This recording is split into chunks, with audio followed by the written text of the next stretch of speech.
I think I started recording. Cool, cool, cool. Okay. Y'all have a choice in what topic y'all want to do for the analytic rebuttals.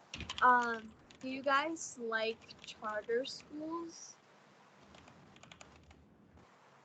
Wait, what are charter schools? Charter schools are basically a form of public schools that trade. Okay, let me put it in like the more make sense way. Okay, so they're schools that are publicly funded most times, and they're like specialization schools. Like, for example, Robert, can you pull up like a formal definition of a charter school? Like, they're basically like autonomy trading for accountability, but a lot of them like don't like. It sounds weird when I say it that way. I don't remember what the It's like it gets government funding, but it's like not part of the school system. That's what Wikipedia tells me. Robert. Okay, so charter schools are basically schools that are publicly funded, but they're privately ran in the sense that like they focus on very specific things. Like, for example, if I run a charter school and I want it to be STEM based, I can make it focus like entirely on STEM. So it's like they develop new curriculums and stuff. It's pretty intuitive. Like, if you think about it, it's like they're like magnet schools. Like, imagine Gifted, but if you could choose what people are gifted for, and have entire schools based on that. Does that sound good to you guys? Because if you don't want to do that, we could do something else.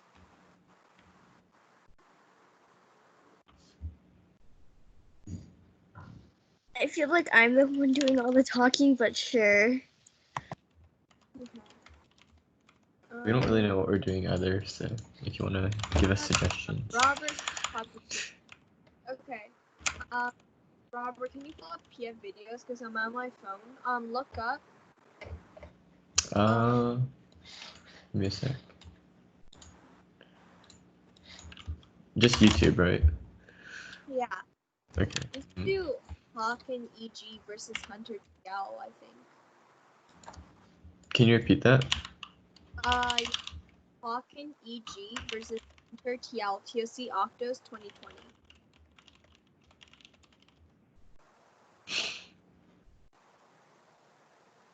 So what exactly are we doing? So we're listening to a round that was recorded at Gold TOC this year, and you guys are gonna listen to 2 cases, like one AF, one neg, and then y'all are gonna give the rebuttals with no topic knowledge. It's really intuitive, I promise you. But it's a practice to use analytics. Wait, is it this one? Hunter LT versus Hawk and EG. I can flow with you guys if you want. Karina, is it this one? I sent it in the chat. Yes, it is. Okay. Okay. And y'all are all gonna give analytic rebuttals. Wait, actually, how good is everyone's connection? Maybe we should just like send them the video link and have them watch it themselves, because I feel like streaming video on Teams is really slow. I mean, try it for like a bit and see if it works, because I think it makes sense if we all listen to it.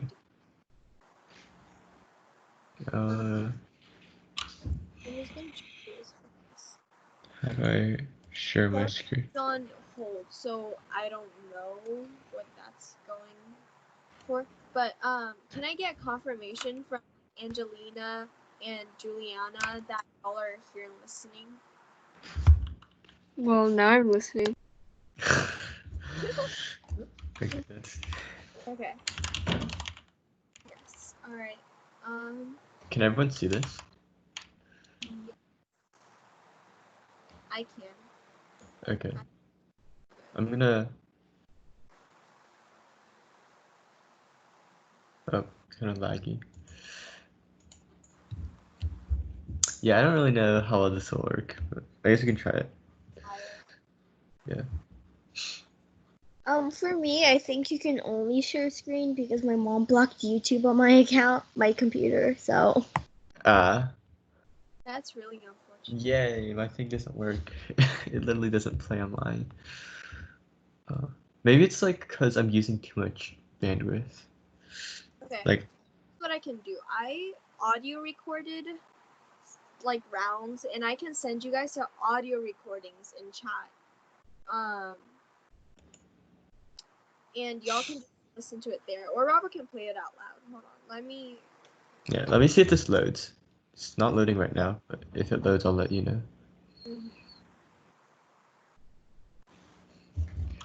Kinda sad.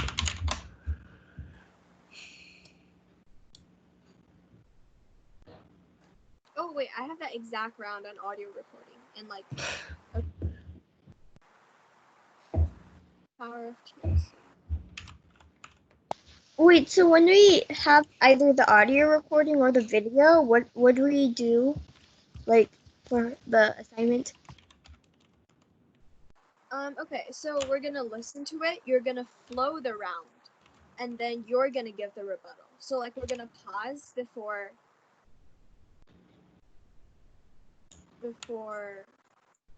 Yeah. Hold on, this is so weird.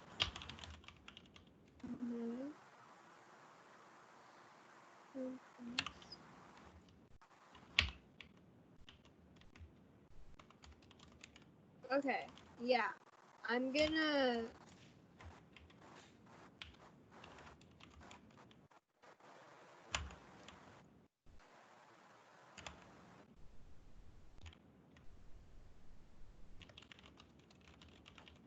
Okay. Let's see. Case.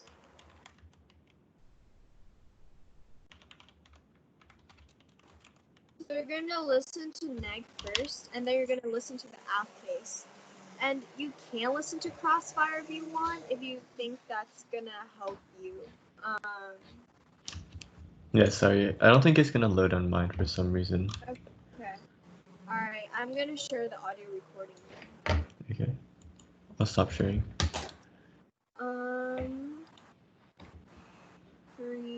358. Okay. This is neg case. Okay. Neg.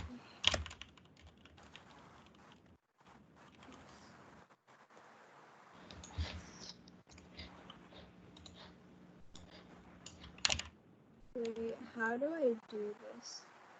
Robert, I'm gonna send it to you on Messenger, and can you send it into the Okay. Okay.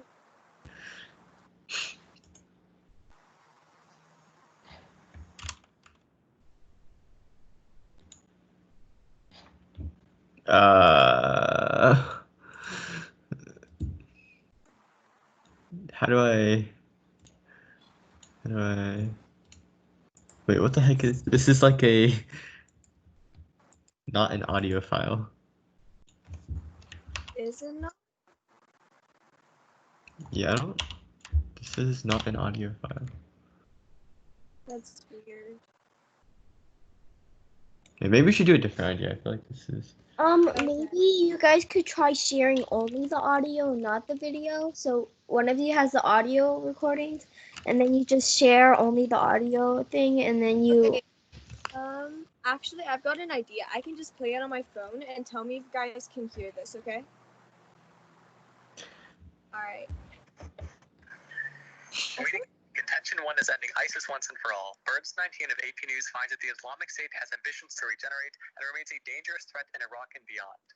U.S. presence is important for counterterrorism in two ways. First is by creating stability. Carafello 19 of the ISW explains that currently areas ISIS has lost in Iraq and... Pause here for a second. Could you guys hear that? I did hear it, but it was kind of glitchy, and then I think you might need to turn the volume louder because I could, like, it was kind of quiet. Okay. Okay. Cool. I'll be right back. I'm gonna go inside and then use my other computer. I'll be right back.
Do you guys have any questions about first speaking? Maybe we should just do a Q&A. I feel like answering questions might be easier than trying to do something. Robert, can you hear this? Can you play it? Yes. I cannot hear it.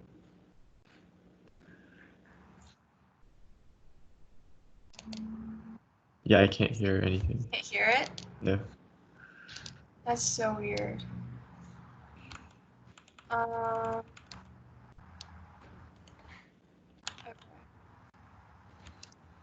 Wait, do you know why it won't like go through audio as well? Is there a way to share audio? I'm not sure if screen sharing lets you share audio. Yeah, you can share computer audio. So Oh if wait, you I share got it. your screen, yeah. Wait, oops, wrong screen. Don't look at my.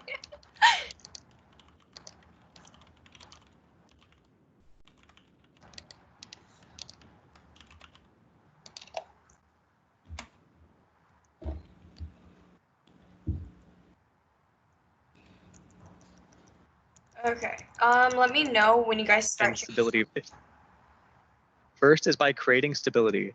Carafella 19 of the ISW hear explains this? that currently areas ISIS has lost in Iraq and Could you guys hear Yeah, that? it's not glitchy at all. Wait, could you guys hear that well? Yes. Okay. Okay, we're gonna start then. Everyone should start flowing. Okay, cool. So this is the neg case. On the resolution is like, on balance, charter schools are beneficial to the quality of education in the United States. Does anyone need me to repeat that? Okay, the resolution is resolved. On balance, charter schools are beneficial to the to the quality of education in the United States. Okay, cool. Can you repeat that one more time? Yeah. Resolved. On balance, charter schools are beneficial to the quality of education in the United States.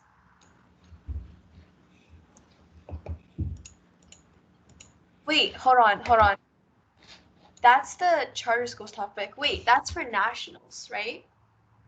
Hold on. Wait, this is TOC. This is different. I just realized.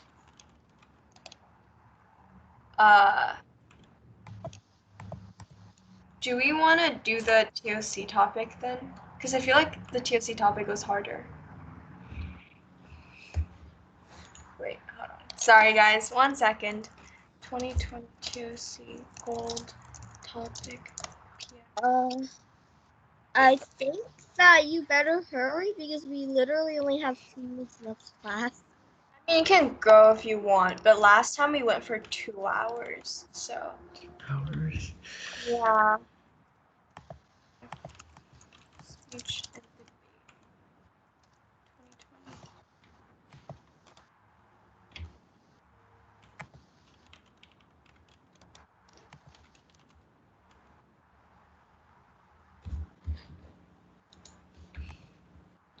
Yeah, it's okay. Topics. I'm gonna stop screen sharing for a second.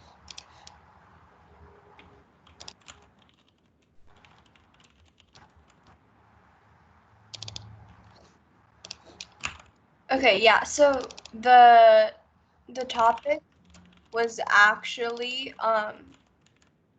the Middle East. Okay, I'm gonna copy paste the resolution into the chat. I think it's not too hard, but I think it makes a lot of sense, right? Are you guys all good with this one?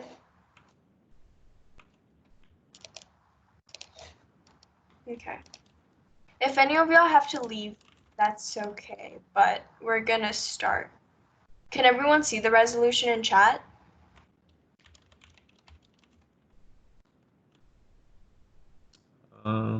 Yeah, I can see it. Okay. Can I get confirmation from the middle schoolers that y'all are ready to start? Sure. Okay. Remember to flow.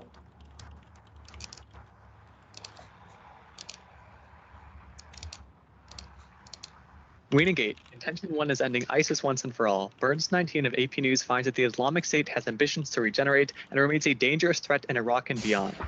U.S. presence is important for counterterrorism in two ways. First is by creating stability.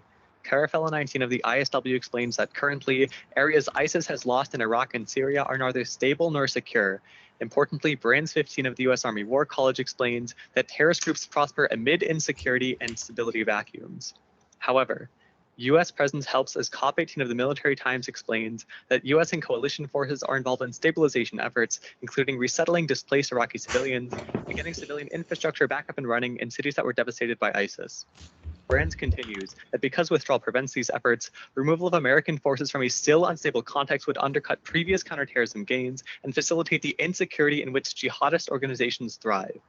Second is by training Iraqi forces.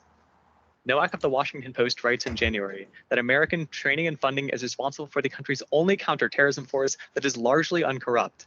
However, if the US were to withdraw its troops from Iraq, the governmental counterterrorism force would likely merge with Iranian-backed militias, which would undermine their reputation and constitute a large blow to the Iraqi state. Feldsher corroborates that when the US left Iraq in 2011, Iraqi's military quickly deteriorated to the point where the Islamic State could grow in our absence.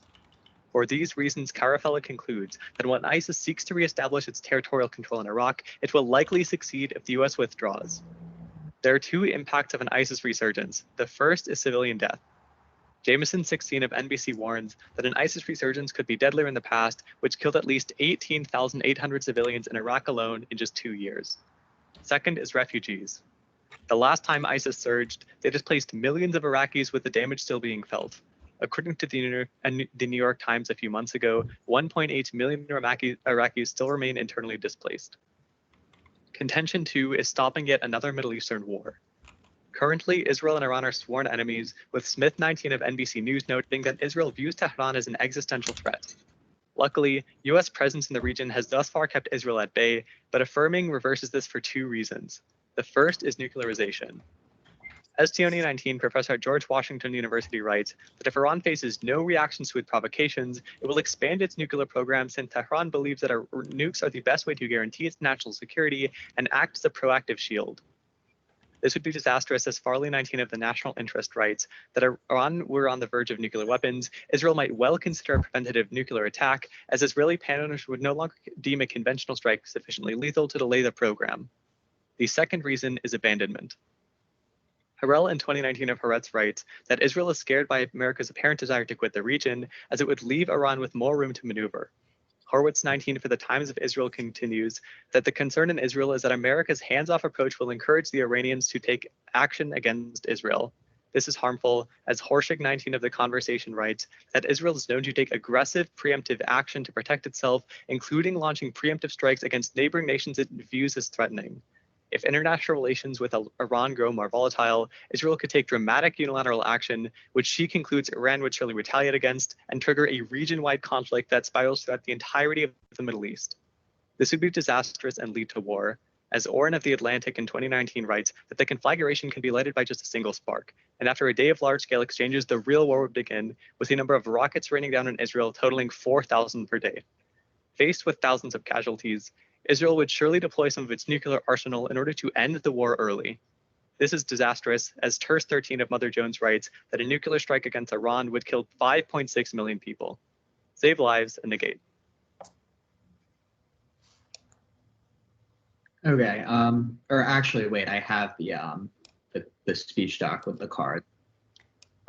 Did everyone understand that case so far?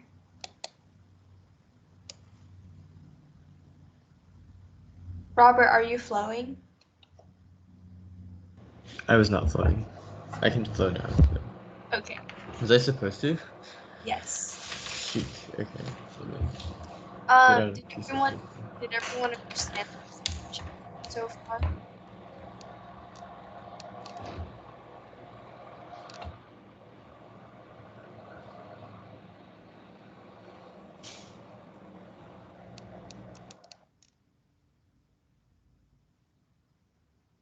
Hello?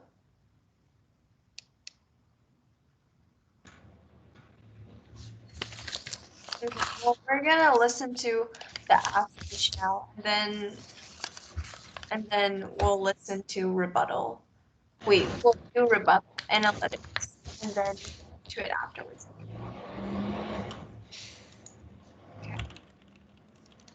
Alright, so that's fine. I'll let you know.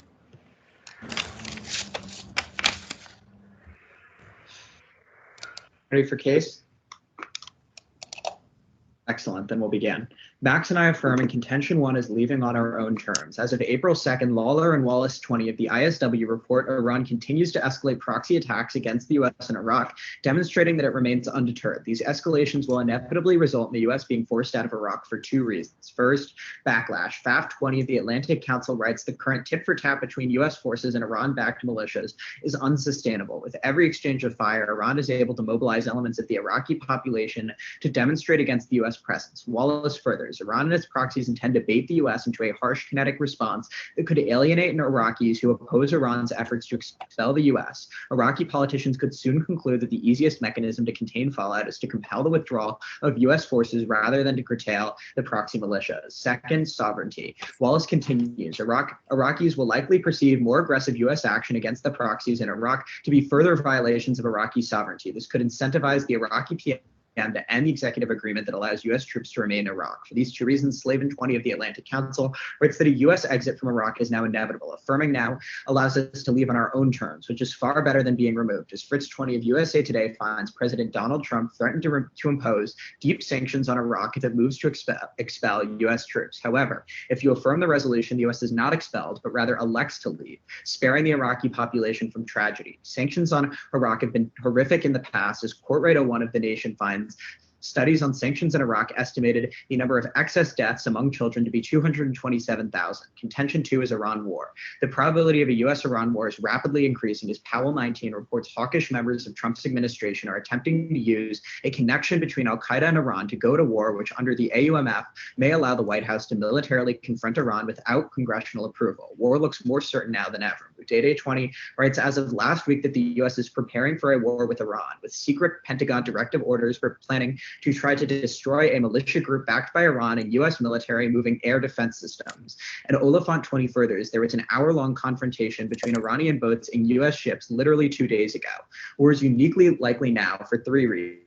First, coronavirus. K20 writes that both sides may be tempted to view the crisis as an opportunity to double down, with Trump attempting to capitalize on Iran's increased vulnerability and Iran seeing it as an opportunity to attack American forces with less risk of retaliation and deflect domestic criticism. Second, Mazzetti 20 writes that U.S. intelligence believes Iran is currently planning a large-scale attack against U.S. troops. Third, Dreyfus 19 explains that war against Iran could set off an explosion of MAGA-style jingoism among Trump supporters that would make the president's misrule swamped by war fever come election season. War with Fernandez 20 also writes that Trump predicted Obama would start a war with Iran to get reelected. Luckily, affirming makes war impossible for 2 reasons. First, removing the large military presence necessary to go to war. Rogan 19 finds war would specifically require an extremely large air and naval buildup in the Persian Gulf and a massive ground deployment in Saudi Arabia, as none of Iran's neighbors would likely allow U.S. invasion forces access. Second, changing Iran's calculus. Jones 11 explains that surrounding Iran has strengthened hardliners and convinced them that the best path to self-preservation is through violent resistance. However, Fontenrose 20 writes that Iran has floated a plan that would give GCC countries the peace of mind they're looking for, but in exchange for U.S. withdrawal from the region. War would be a disaster. Spinelli 19 finds it by necessity would have to involve Iran's regional neighbors and adversaries, destabilizing the whole region for years. Afar Saevi 19 finds there is a heightened possibility of a U.S.-Iran war triggering a U.S. nuclear strike, as Trump has a cavalier attitude towards nukes and would want a speedy end to such a war. Even a small nuclear war would be catastrophic, as Witz 20 writes, a war involving less than 1% of the world's nuclear arsenal could shatter the planet's food supplies. Okay. Okay.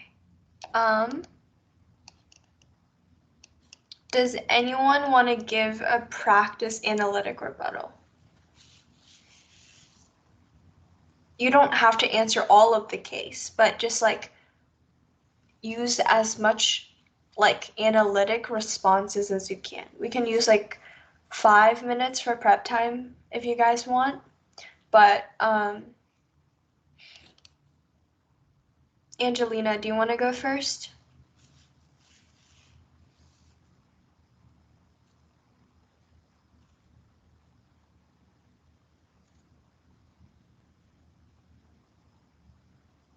Hello?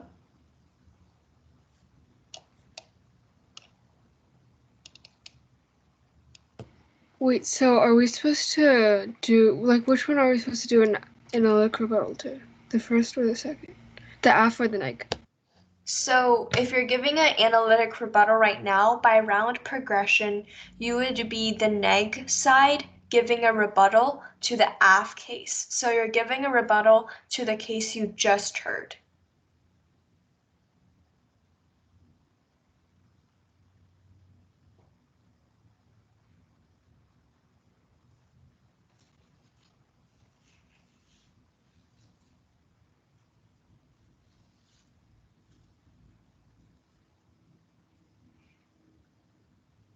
Okay. Should we set a timer for like 5 minutes of prep and then you can give your analytic rebuttal? Or is there anything from the case you didn't understand that you want us to like go over before you start prepping?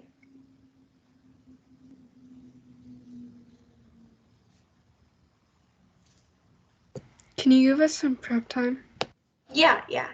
So if you don't have any questions right now, we can start prep time and we'll set it for 5 minutes. If you need more or less, let us know.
Wait, could you give like an overview on like what's happening in Iran or whatever?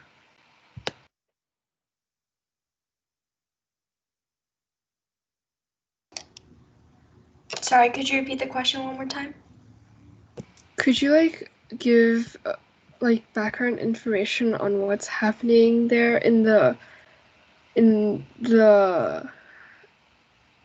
Iran or wherever that place is? Like in the Middle East, basically?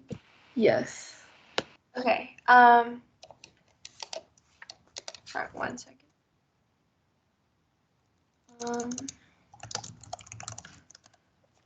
So are you asking it in relation to any one country, or do you just want the general background info? Just the general background info, yes. Okay. Or perhaps in relation to the US. Okay, so basically the US has its military presence in Arab countries, in like Arab states basically, in the Persian Gulf, and it's been causing tension with Iran and Iraq, because they basically halt them, or that's what people believe they do. Like US forces halt Iran from expanding, and let's see. Okay, let me just pull up topic basics real quick.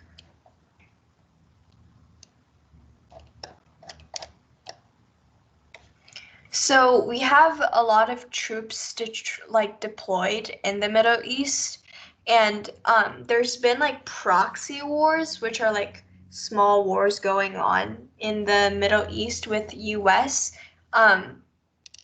and basically people say that when the US intervenes, it makes countries more mad. So US is basically there to help countries like Israel, and to stop countries like Iran from expanding, and that's what's been causing a lot of the tension. Like for example, one of the wars that started, like the Yemen war, people like the US is supplying like military arms to the countries to keep the Yemen war like continuing basically, and a lot of people blame the US for the Yemen war. And yeah, basically that's like the gist of it. You can, if you have any questions in like specific countries, like I can answer more, but that's basically just the gist of it. So is US military presence actually doing anything? Yeah, it is. So a lot of people say that like US US presence is like stopping Iran from expanding. Like that one I know is like true. And also that like, so like the reason why Iran expanding is so bad is that Iran can take over the entire region, or like so people say. And that's bad because they promote a lot of violence. Like the government is basically corrupt and unstable in itself. But also the other big problem is US's military presence is such a big power in the region. Like imagine if like the biggest power in an entire region just pull out, right? Like what's going to happen is a power vacuum, and people say that if there's this power vacuum there, like Israel will be left defenseless, or that Russia would just fill in instead, or that China would fill in instead.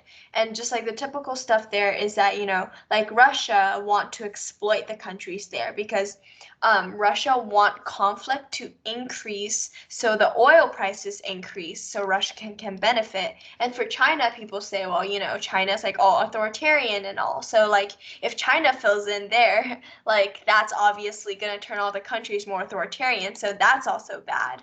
And then people also say that Israel and Iran are going to go to war with each other if like US stops acting as basically the mediator.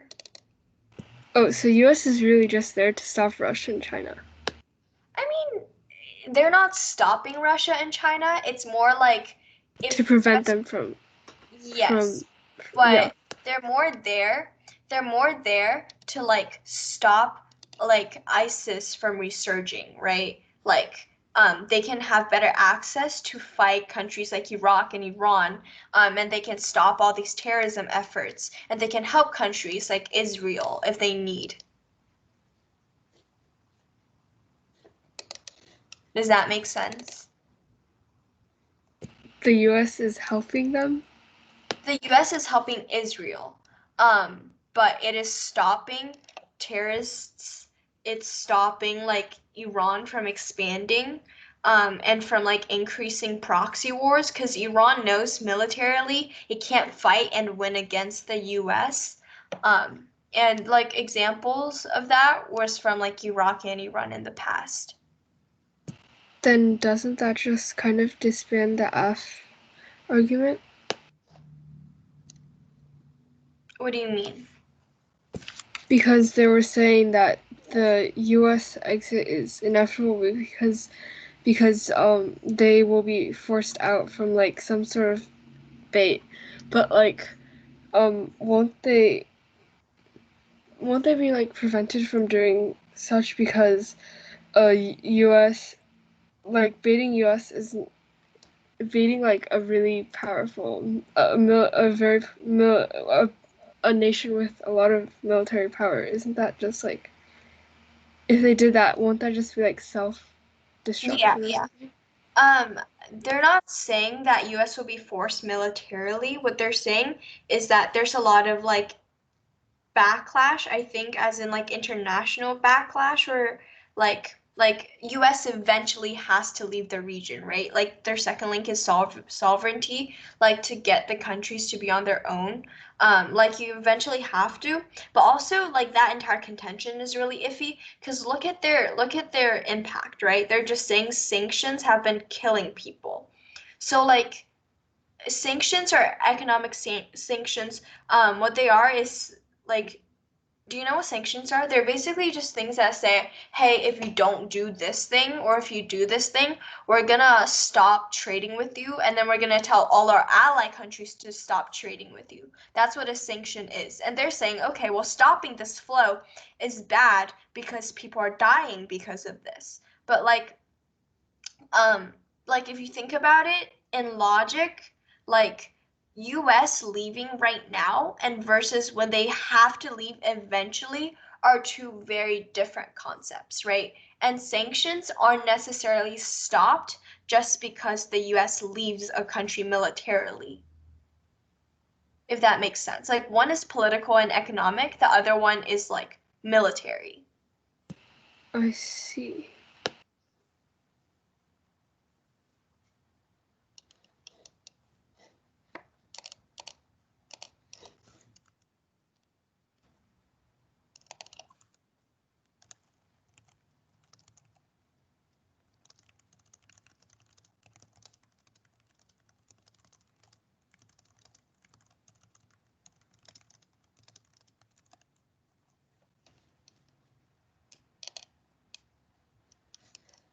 Okay. Are you ready for just like a short analytic rebuttal?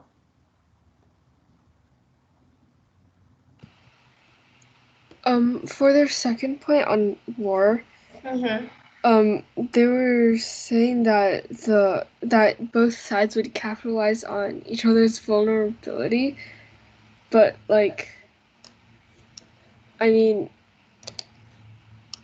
honestly, wouldn't the war just sort of like actually help the U.S. economy or something like that because like of the supplies? I don't know, but like honestly, even if they are vulnerable, like both of them are vulnerable, right? So like, Yeah. and Yeah, also when they whatever said makes sense to you. Yeah. Wait, are you giving your analytic rebuttal right now? no, I was just wondering. Okay, yeah. No problem. Like you can give your analytic rebuttal real quick, and then we can talk about it afterwards if you want. Like just whatever makes sense to you. Perhaps when they were saying that even like that they would use like nukes on each other or something like that and they said that a small nuclear war would be disastrous, but like there wouldn't be a nuclear war because the disaster is like so much. They like due to counterbalancing and like mutually assured destruction, like they would not launch. They would not start a nuclear war.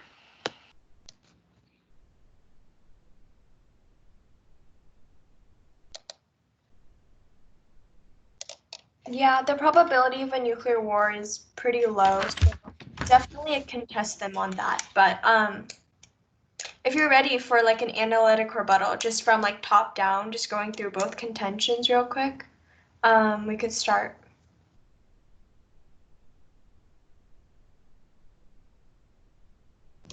Juliana? Angelina can go first. Wait, what? She left. Yeah, because the whole time, she apparently has not heard anything. So, yeah. Can someone else go first? There's no one else. Wait, what? Then Yeah, who are those other? The first speakers, Natalie left already, and Angelina didn't hear anything the whole time. So Then who are those people? there's the essay who Robert is logged into right now. That's recording. The other person, Sabha, she's just like on hold for this meeting. So she's been in the other meeting the whole time.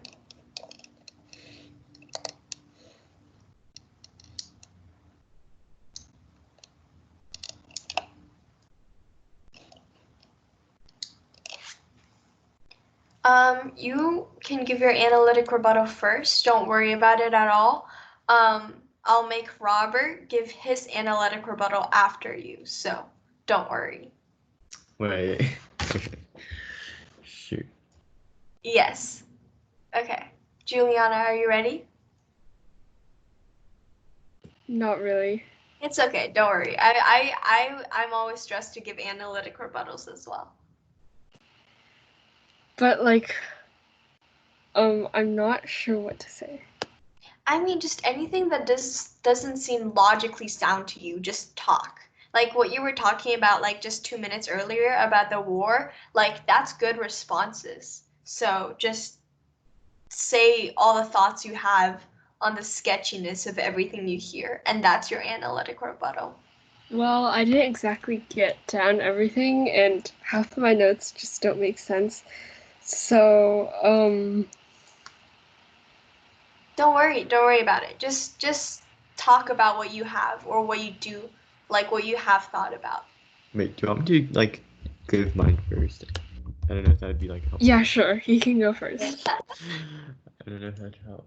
I don't like have a really formal rebuttal. I just like wrote some notes down. But I guess I'll just like go down the case. I think first, backlash. Like they give you two reasons why they say war is gonna happen, like eventually, right? Or war is inevitable. The first is backlash, right? They're gonna bait the U.S. to harsh action. The problem is like, what's the problem here? Like I think their internal link was Trump. Like their reasoning is like Trump is gonna like act irrationally or something, but like the military chain of command is probably a lot longer, right? Just because Trump wants to do something doesn't mean it's actually gonna happen. Like they also say Trump promises sanctions, right? Like Trump promised to build a wall, that hasn't happened. Trump promises a bunch of stuff, but none of it actually happens, right? Like their argument here is kind of contingent on like Trump says something and then they like claim it's gonna happen. But the problem is that doesn't actually happen a lot in reality. I don't really get their sovereignty point. I mean, I don't think sovereignty really matters, right? Like at the end of the day, politicians are gonna like support whatever cause, like they're gonna support something if it like lets them stay alive, right? Like for example, going to war with the United States probably isn't a very good option politically for politicians because like they know the U.S. is a lot stronger, right? Like wouldn't that be political suicide for the people, for the politicians in Iran or something if they wanted to like go to war. Like I'm pretty sure the population doesn't want to go to war, right? Okay. So I guess that's like contesting their interpretation that war is going to happen anyways, which is part of their link. Their second contention is about war, I think. And again, it's kind of just like Trump wants to go to war, like people in the executive branch are going to push him to war. But I think Congress would probably do something. Like there's probably going to be backlash in Congress. Like I think the American people probably don't want to go to war. The Democrats control the House right now, right? So they're going to block funding if Trump does try to go to war. Like it's not actually going to happen.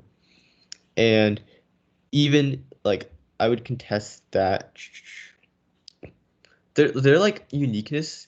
They give you like I think 3 reasons for why war is uniquely possible right now.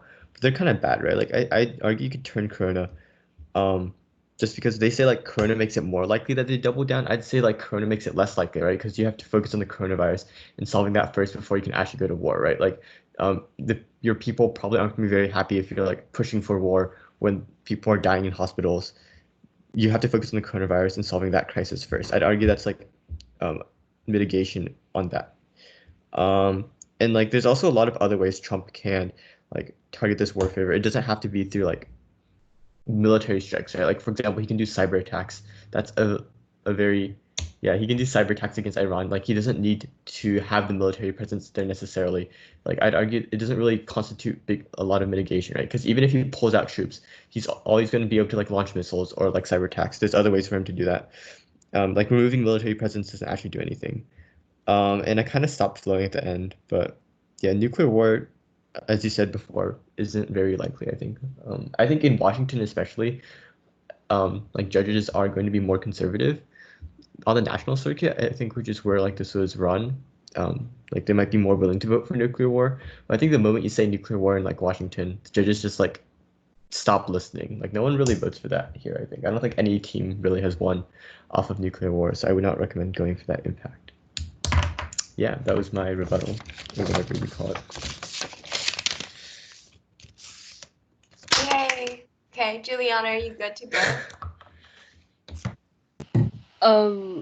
He said a lot of like what I was thinking, I guess. That's fine. I mean, it's probably gonna be the same, right? Because I don't have any experience on this topic either, so we're probably gonna say like very similar stuff.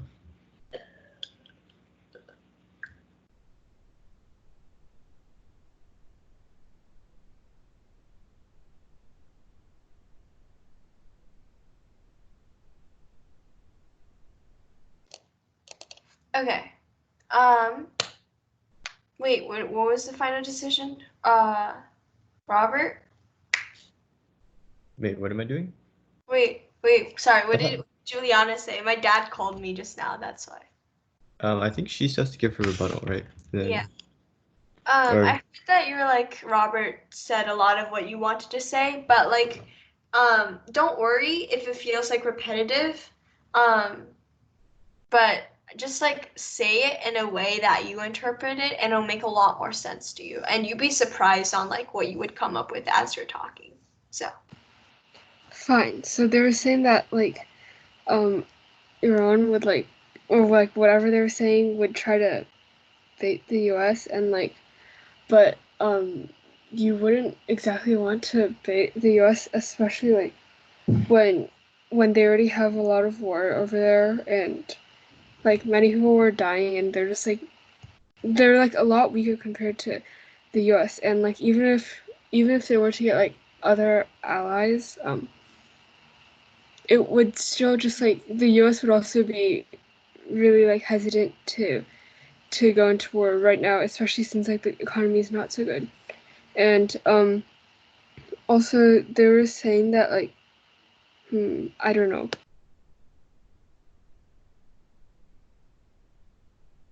it's okay, keep going.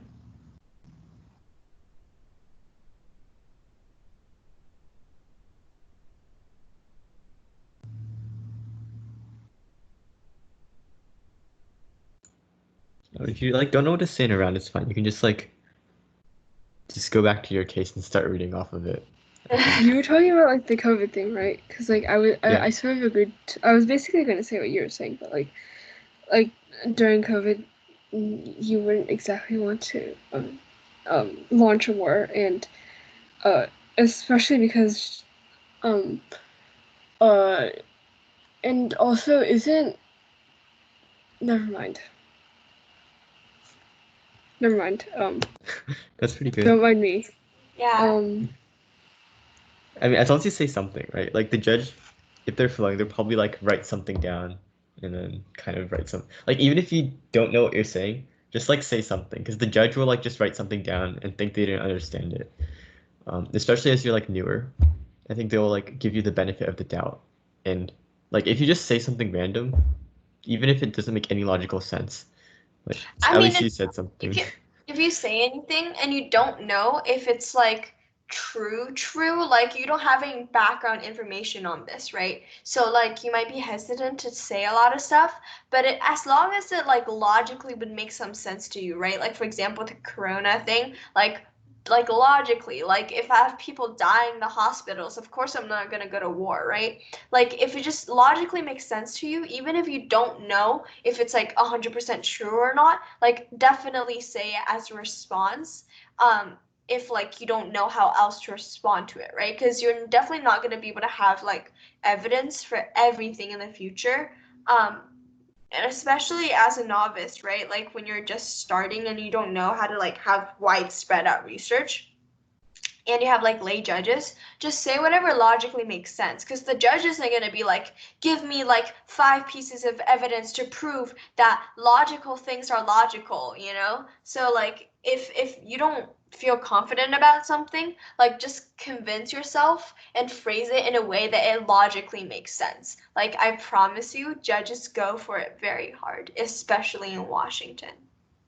Fine. Basically, both impacts are just that it will end up with war with the U.S. or something like that, or like nuclear war, and that would be suicidal. So they would not want to do that, I guess, or they would just be completely destroyed. But then the U.S. would get backlash, and that wouldn't be very good. But anyways. Yeah, see, Yeah. that's good. You just took out their entire impact. Yay. Yay. See, that was good. Like, really, it's just all about confidence and logic, especially in your first year of debate. And BSing and sounding Yes. deeply. I think debate's all about BS actually. There's like you It's just all- lie. Yes. Like, there's never a point where like it strays away from BS. Wait, we only have one person in this call, I just realized. That's kind of sad. Why are there so many second speakers? Is it just because we're like bad at teaching? I don't know. They I just have a lot. think there's some first speakers who went to the second speaker one. Why? Kinda, Because like at first there wasn't a meeting in room 1, so then I think they just got kind of confused and just decided to just join. yeah. second. It's already 5. It's so sunny outside. Yeah. I'm just saying. Right. Do you have any questions? Not like really. And if you don't want to, I'm fine. I can leave anytime. I don't know. The other meeting also ended, so it's like I don't feel as bad for ending, right? Even though we've like done significantly less work. Yeah. No, it's the curriculum is supposed to go for like what the people want to learn about, but like no one really speaks up about it, and all of like the stuff was like from the second speakers. So. Wait, Juliana, what grade are you in? I'm in 6th grade. Well, I'm going to go to 7th grade, but like. That's pretty good. You're very young. Yeah. Wait, like your responses are really good for like a rising 7th grader. I feel like I would even have been able to make those responses when I like first entered in debate in like the last half of 8th grade. Yeah. You'll probably be like the best debater once. Yeah. Once you grow up. Yeah. Robert, you sound so old. Yeah. I'm going off to college soon. The heck. Kinda feel very old. Wait, you're a senior. Yep, rising senior. You're going to go to. Oh, you're going to go to. Oh, you're about to. So I have to apply for college apps. Yeah. But you didn't have to take like all the tests this year, right? Because of Yeah. coronavirus. Yeah, that was amazing. I got to skip all my IB tests. So lucky. Actually amazing. I was so happy. I'm like a year below him, right? And I don't have to take tests this year, but I lost half of the like year's curriculum, but I still need to take the test next year, which means Yeah, I'm taking a test with like half the curriculum I'm supposed to have learned. Yeah, that kind of sucks. But I got the diploma. It's like taking one test. I took the BM test, and that's it. So got very lucky for sure. Yeah, you did. You're gonna go to like an Ivy League school, I swear. I don't think that's true. The only Hey. two, like NATSRC tournaments you go to and you get into Gold Team C. I don't know about that, Robert. That was kind of very lucky. I don't think it's luck. I think I don't know. We might be boring you, Juliana. If you want to just leave, I think we're about done with what we're doing today. But Okay, then you guys can go outside into the sunny weather. Yeah, finally, yeah. yeah, enjoy your day. Like also, like your rebuttal was good. I want you to know it was. You should partner with me next year. Actually, so we can. Actually, I don't even think we'd be allowed to. Yeah. We'd have to do varsity, which would kind of suck. Anyways, farewell. See ya. Farewell. Bye bye. Okay, can we just leave now? I don't know why I sat in this meeting. Like I You just. stop recording the meeting then. Oh yeah.